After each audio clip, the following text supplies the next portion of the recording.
सोती रही दुनिया और उधर ईरान ने कर दिया बड़ा खेल।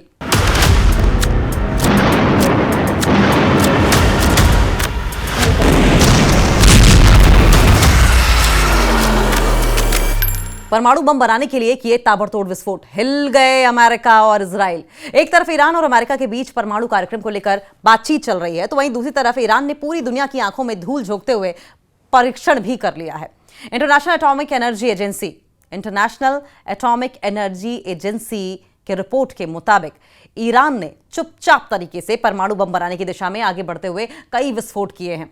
अमेरिका सहित बाकी देश तमाशबीन बनकर देखते रहे, ईरान बाजी मार गया। ईरान सिर्फ परमाणु ऊर्जा के लिए यूरेनियम संवर्धन ही नहीं बल्कि कई ऐसे प्रयोग कर रहा है, कई ऐसे एक्सपेरिमेंट कर चुका है जो इस बात की ओर इशारा कर रहे हैं कि ईरान बम परमाणु हथियार बनाने जा रहा है। ईरान चुपचाप अपने मिशन में लगा हुआ है, तो वहीं अमेरिका सहित बाकी देश तमाशबीन बने रहे हैं। ईरान की ओर से यह परीक्षण 4 परमाणु स्थलों मारिवन, लाविसन, शियान, वर्मिन और टर्कुज आबाद में किए गए हैं। आईएईए की टीम ने पहले 5 साल ईरान का दौरा किया था। इंटरनेशनल एटॉमिक एनर्जी एजेंसी की टीम ने 5 साल पहले ईरान का दौरा किया था। इजरायली अखबार जेरूसलम पोस्ट की रिपोर्ट के मुताबिक आईएईए की टीम ने अगस्त 2020 में इस क्षेत्र और परीक्षण स्थलों का दौरा किया था, लेकिन विस्फोटक स्थल के दौरे के दौरान वे उस बंकर तक नहीं पहुंच पाए थे जहां से सब कुछ कंट्रोल हो रहा था, जिसके बाद ईरान ने जल्द ही बंकर को ध्वस्त कर दिया। रिपोर्ट में कहा गया है कि तेहरान हर महीने एक परमाणु हथियार बनाने के लिए 60% यूरेनियम का उत्पादन कर रहा है और अब उसके पास 10 परमाणु बम बनाने जितनी सामग्री भी उपलब्ध हो गई है। ईरान अमेरिका के बीच और बिगड़ सकता है माहौल। यह सब ऐसे समय में हो रहा है जब इस्लामिक रिपब्लिकन ईरान और अमेरिका कई सालों बाद एक नए परमाणु डील के बहुत करीब है। आईएईए के खुलासे के बाद ये कयास लगाए जा रहे हैं कि इससे अब दोनों देशों के बीच माहौल बिगड़ सकता है। आईएईए ने यह भी पाया है कि ईरान ने एक ऐसा कोल्ड टेस्ट करने की प्लानिंग की थी जिसमें कोर में परमाणु सामग्री, प्राकृतिक या फिर क्षीण यूरेनियम होगा, यानी कमजोर यूरेनियम रखा जाएगा, कम इंटेंसिटी वाला। ईरान ने 20 साल पहले इस तरह की गतिविधि शुरू कर दी थी और इससे जुड़ी हर एक जानकारी को संभाल कर रखा था। रिपोर्ट के मुताबिक ईरान ने 15 फरवरी, 3 जुलाई 2003 को 2 बार इम्प्लोजन टेस्ट किए थे। ये वही तकनीकी है जो परमाणु बम के कोर को ब्लास्ट करने में इस्तेमाल होती है। ईरान और अमेरिका के बीच में आपसी सहमति बनती दिखाई नहीं दे रही है न्यूक्लियर प्रोग्राम को लेकर, क्योंकि जो बातचीत चल रही है उसमें कपट, धोखा अमेरिका दिखा रहा है। ईरान को ऐसा लगता है। ईरान ने खारिज किया है जो प्रस्ताव दिया गया अमेरिका की ओर से, ईरान ने खारिज कर दिया और पूछा इसमें कहां है प्रतिबंध हटाने की बात, जो सैंक्शंस लगाए गए हैं ये कहां हटाए जा रहे हैं। अब ये सब क्यों हो रहा है, जरा बैकग्राउंड भी जान लीजिए कि अभी तक क्या क्या हुआ है, ये हम आपको बताएंगे और ये बातचीत क्या चल रही है इसके बारे में ही बताएंगे। इससे पहले ईरान ने मोसाद के घर में ही आग लगा दी थी, सेंध लगाई थी। अब मोसाद यानी इजराइल, इधर न्यूक्लियर डील पर बातचीत चल रही है, उधर इजराइल के सीक्रेट डॉक्यूमेंट ही उड़ा दिए गए। ईरान को यूरेनियम नहीं, अपनी बातों से पलट गया अमेरिका। ईरान को जो यूरेनियम देने की बात थी इस पर अमेरिका पलटता हुआ नजर आया। न्यूक्लियर डील में सपना दिखाकर तोड़ दिया। इसके पहले ईरान के पास जानकारी यह आई थी कि 10 परमाणु बम बनाने लायक यूरेनियम है। आईएईए रिपोर्ट से अमेरिका इजराइल में हड़कंप मच गया था। ईरान और अमेरिका के बीच परमाणु कार्यक्रम, न्यूक्लियर प्रोग्राम को लेकर बातचीत के आसार नहीं नजर आ रहे हैं। अमेरिका के प्रस्ताव को पढ़ने के बाद रानी संसद के अध्यक्ष मोहम्मद बाकर कलीबाफ ने इसे छलावा करार दिया है। उन्होंने साफ तौर पर कहा कि प्रस्ताव में ईरान पर लगे प्रतिबंधों को हटाने की बात है ही नहीं। ऐसे में इसका क्या मतलब रह जाता है। और समाचार एजेंसी सिन्हुआ की अगर बात करें तो तेहरान में संसद के खुले सत्र में कलीबाफ ने उस प्रस्ताव की आलोचना की जो तेहरान और वॉशिंगटन के बीच चल रही अप्रत्यक्ष वार्ता के दौरान मई के अंत में ओमान के माध्यम से लाया गया था। कलीबाफ ने कहा कि ईरान अपने परमाणु कार्यक्रम की शांतिपूर्ण प्रकृति दिखाने के लिए कदम उठाने के लिए तैयार है। ईरान बार बार यह प्रूव करने को तैयार है कि हम इसका कोई हिंसक इस्तेमाल नहीं करेंगे। उन्हें इसके बदले में ईरान पर लगे प्रतिबंधों को हटाने, आर्थिक लाभों की गारंटी और घरेलू स्तर पर यूरेनियम संवर्धन के अधिकार को जारी रखने की उम्मीद है। ईरान तैयार है शांतिपूर्ण तरीके से अपने न्यूक्लियर पावर का इस्तेमाल उसको दिखाने के लिए, लेकिन ईरान ये कह रहा है कि हमारे जो सैंक्शंस हैं उन्हें हटाएं, हमारी इकोनॉमिक ग्रोथ को गारंटी करें, आप डोमेस्टिक लेवल पर यूरेनियम हम संवर्धन की जो हमारी कोशिश है उसको होने दें। ईरानी संसद के अध्यक्ष ने क्या कुछ कहा है। मोहम्मद बाकर कलीबाफ ने यह कहा है कि तथ्य यह है कि अमेरिकी प्रस्ताव में प्रतिबंधों को हटाने का उल्लेख तक नहीं किया गया है, जो कि स्पष्ट रूप से दर्शाता है कि परमाणु वार्ता में वॉशिंगटन का दृष्टिकोण विरोधाभासी है और कपट से भरा हुआ है। अब ईरान यह सोचता है कि जो डॉक्यूमेंट है उसमें तो सैंक्शंस हटाने की बात ही नहीं है, तो ऐसे में ये जो बातचीत चल रही है अमेरिका से वो जाहिर एक छलावा है, एक धोखा है। राष्ट्रपति डोनाल्ड ट्रंप, उन्होंने ये भी कहा है कि अमेरिकी राष्ट्रपति डोनाल्ड ट्रंप ने भी यदि वे वास्तव में समझौता चाहते हैं तो उन्हें अपना रुख में बदलाव लाना चाहिए, क्योंकि लगातार ईरान यह कह रहा है कि अमेरिका की बातचीत में और उनके डॉक्यूमेंट में कौन विरोधाभास है, कॉन्फ्लिक्ट है। उन्होंने ट्रंप से इजराइल के प्रधानमंत्री बेंजामिन नेतन्याहू के असफल विचारों का अनुसरण बंद करने का आग्रह किया है। बार बार ईरान ये कह रहा है कि इजराइल को फॉलो मत करिए। 5 दौर की वार्ता अब तक हो चुकी है, 5 राउंड की बातचीत हो चुकी है जो कि फेल हो चुकी है। ईरान और अमेरिका ने अप्रैल से ओमान की अध्यक्षता में अप्रत्यक्ष वार्ता के 5 दौर पूरे किए हैं, यानी इनडायरेक्ट तरीके से 5 बार पहले ही बातचीत हो चुकी है न्यूक्लियर प्रोग्राम को लेकर, लेकिन सब फेल हो गई। इस वार्ता का उद्देश्य प्रतिबंधों में राहत के बदले ईरान की परमाणु गतिविधियों को सीमित करना है। बात यह हो रही थी कि ईरान की जो न्यूक्लियर प्रोग्राम्स हैं उनको लिमिट कर दिया जाए और उसके बदले में अमेरिका ने जो सैंक्शंस लगाए हैं उन सैंक्शंस को हटा दिया जाए। अब समझिए कि वॉशिंगटन ने हाल ही में यूरेनियम संवर्धन पर पूर्ण रोक लगाने की मांग की है। यह एक ऐसी शर्त है जिसे ईरान ने बार बार अस्वीकार किया है और ऐसे में यह नहीं लग रहा है कि दोनों देशों के बीच कोई बातचीत हो सकती है, किसी एक नतीजे तक दोनों देश पहुंच सकते हैं। ईरान ने शनिवार को एक चौंकाने वाला दावा करते हुए इजराइल की टेंशन बढ़ा दी है। ईरान ने कहा है कि उसकी खुफिया एजेंसियों ने इजराइल से भारी मात्रा में संवेदनशील दस्तावेज हासिल किए हैं।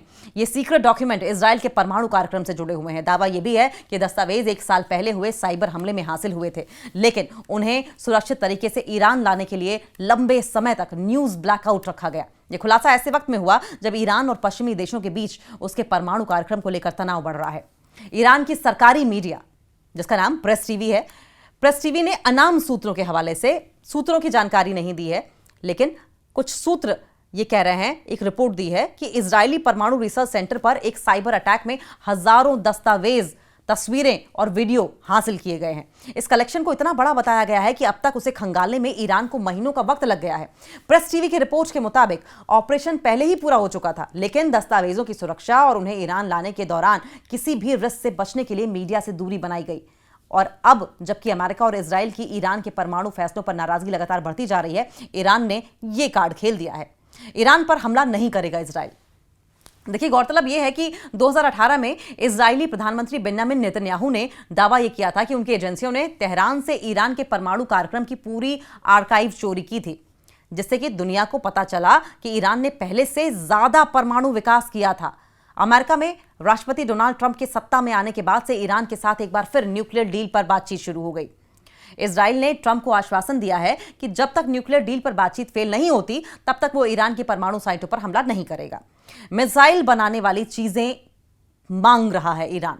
इससे पहले वॉल स्ट्रीट जर्नल में एक रिपोर्ट आई थी जिसमें यह बताया गया था कि ईरान ने बड़ी मात्रा में चीन से मिसाइलों के लिए सामग्री मंगवाई है। इसमें यह कहा गया था कि ईरान की ओर से चीन को अमोनियम परक्लोरेट का ऑर्डर दिया गया। जितनी मात्रा में सामग्री मंगवाई जा रही है उससे लगभग 800 मिसाइलों का निर्माण किया जा सकता है। अमेरिकी राष्ट्रपति डोनाल्ड ट्रंप ने सोमवार को दावा किया है कि अमेरिका ईरान को किसी भी तरह के यूरेनियम शुद्ध एनरिच करने की इजाजत नहीं देगा।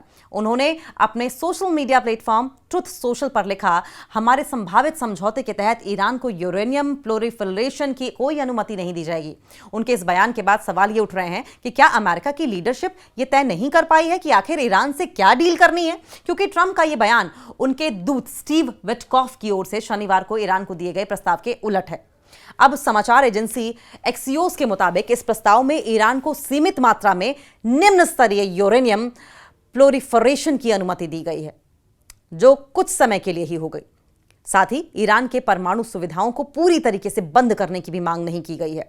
यह प्रस्ताव ट्रंप प्रशासन के सार्वजनिक रुख से अलग है। प्रस्ताव से पहले विटकॉफ और विदेश मंत्री मार्को रूबियो ने शून्य प्लोरिफरेशन और परमाणु सुविधाओं को पूरी तरीके से नष्ट करने की बात कही थी। अब इस प्रस्ताव में क्या है? एक्सियोस ने 2 सूत्रों के हवाले से बताया कि अमेरिकी प्रस्ताव में ईरान को निम्न स्तर पर प्लोरिफरेशन की इजाजत दी गई है और इसके तहत ईरान नई न्यूक्लियर फैसिलिटी नहीं बना सकेगा। उसे यूरेनियम प्रसंस्करण की महत्वपूर्ण साइटों को बंद करना होगा, नए सेंट्रीफ्यूज पर रिसर्च रोकना होगा, प्लोरिफरेशन 3% तक सीमित करना होगा, अंडरग्राउंड फैसिलिटीज अस्थायी रूप से बंद करनी होंगी। अंतर्राष्ट्रीय परमाणु ऊर्जा एजेंसी IAEA के निर्देशों के अनुसार निगरानी और वेरिफिकेशन की मजबूत व्यवस्था करनी होगी। ईरान को सैंक्शन से राहत तब मिलेगी जब वो अमेरिका और IAEA की शर्तों को पूरा करेगा। अब ईरान का इस पर क्या रुख है ये समझिए। ईरान ने कहा है कि वो ऐसा कोई समझौता नहीं मानेगा जो नागरिक उद्देश्यों के लिए न्यूक्लियर प्लोरिफरेशन पर रोक लगाए। ईरान के विदेश मंत्रालय के प्रवक्ता इस्माइल बघाई ने बताया कि अमेरिका ने प्रतिबंध हटाने के समय और तरीके पर स्पष्ट आश्वासन नहीं दिया है। ईरान अभी इस प्रस्ताव की समीक्षा कर रहा है। विवाद और चिंताएं इस प्रस्ताव के आड़े आ रही हैं। दरअसल विवाद और चिंताएं इस प्रस्ताव ने अमेरिका और इजराइल में ईरानी विरोधी नेताओं में चिंता बढ़ा दी है। इजराइल के प्रधानमंत्री बेंजामिन नेतन्याहू और कई रिपब्लिकन सीनेटर जीरो प्रोलिफरेशन और परमाणु कार्यक्रम को पूरी तरीके से खत्म करने की मांग कर रहे हैं। नेतन्याहू ने ईरान के परमाणु ठिकानों पर सैन्य कार्रवाई की वकालत की है और अगर बातचीत विफल हुई तो वो तेजी से हमला कर सकते हैं। ट्रंप ने नेतन्याहू को चेतावनी दी है कि वो कुछ ऐसा न करें जिससे कि बातचीत को नुकसान पहुंचे।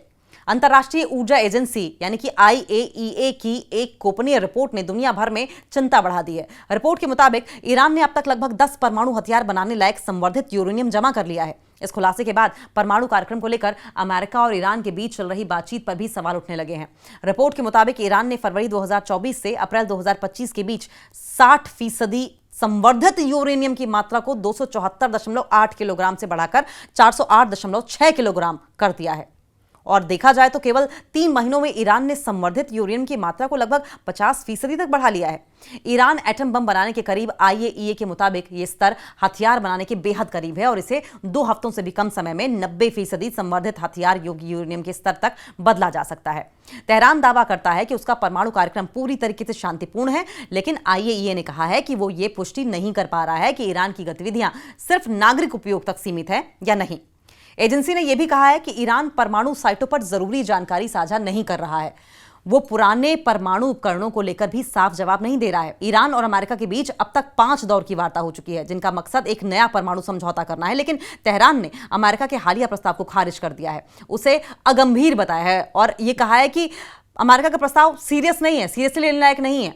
ईरानी अधिकारियों को कहना है कि अगर उनके खिलाफ दोबारा प्रतिबंध लगाए जाते हैं तो वो NPT यानी कि परमाणु अप्रसार संधि से हट सकते हैं। इजराइल ने भी इस रिपोर्ट पर तीखी प्रतिक्रिया दी है। प्रधानमंत्री बेंजामिन नेतन्याहू ने अंतर्राष्ट्रीय समुदाय से तुरंत कार्रवाई की मांग करते हुए चेतावनी दी है कि ईरान परमाणु बम के बेहद करीब पहुंच चुका है। उन्होंने कहा कि दुनिया को अब सिर्फ बयान नहीं, ठोस कदम उठाने होंगे। डोनाल्ड ट्रंप का साफ प्रस्ताव क्या है? अमेरिका के पूर्व राष्ट्रपति डोनाल्ड ट्रंप की टीम ने भी यह कहा है कि उन्होंने ईरान को एक साफ प्रस्ताव दिया है।